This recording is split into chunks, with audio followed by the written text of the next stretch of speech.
సమాధుల వద్ద బిడ్డలు చనిపోతే బిడ్డల కోసం సమాధి వద్ద ఏడ్చే తల్లిదండ్రులు ఉన్నారు. తల్లిదండ్రులు చచ్చిపోతే ఆ సమాధి వద్ద బిడ్డలు ఏడ్చుతూ ఉన్న సంఘటనలు ఎన్నో ఉన్నాయి. ఆ నాన్న బయటికి కనబడడు, ఆ తల్లిదండ్రులు బయట కనబడరు, ఆ పిల్లలు బయట కనబడరు. అందుకే ఆయన అక్కడ లేడు, మనతో ఉన్నాడు. Praise the Lord. అందుకే ఆయన అక్కడ లేడు. మా నాన్నని చివరిగా మా నాన్నతో నేను గడిపిన దినాలు ఏంటంటే ఉస్మానియా హాస్పిటల్లో 15 రోజులు ఉన్నాం. మా నాన్న గుర్తొచ్చినప్పుడు ఆ చనిపోయిన కొత్తలో ఉస్మానియా హాస్పిటల్ వెళ్ళి మా నాన్న ఏ బెడ్ మీద ఉన్నాడో అక్కడ చూసుకొని వచ్చేవాడిని నేను. ఇక చివరి దినాలు అక్కడే ఉన్నాం, 15 రోజులు ఉన్నాం అదే బెడ్ మీద ఎమర్జెన్సీ వార్డులో.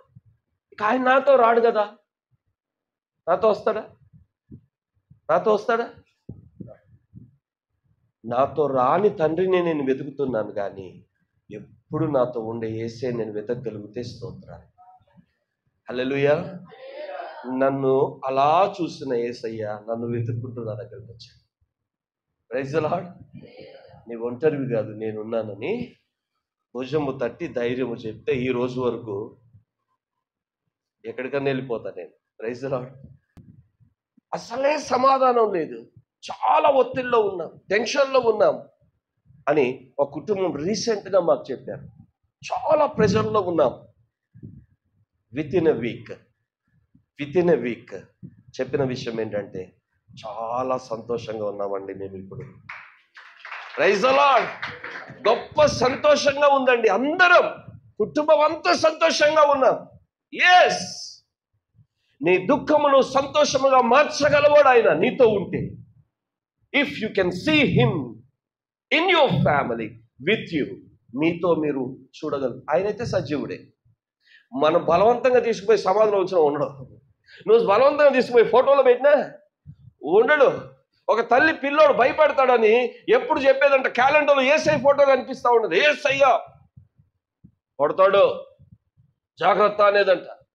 ఆ పిల్లోడు ఆ క్యాలెండర్ చూసి చెప్పగానే వాళ్ళ అమ్మ ఎక్కడున్నా చెప్తే ఆ క్యాలెండర్ ఉంది కదా అటు చూసి వద్దులే అని సైలెంట్గా అయిపోయాడంట.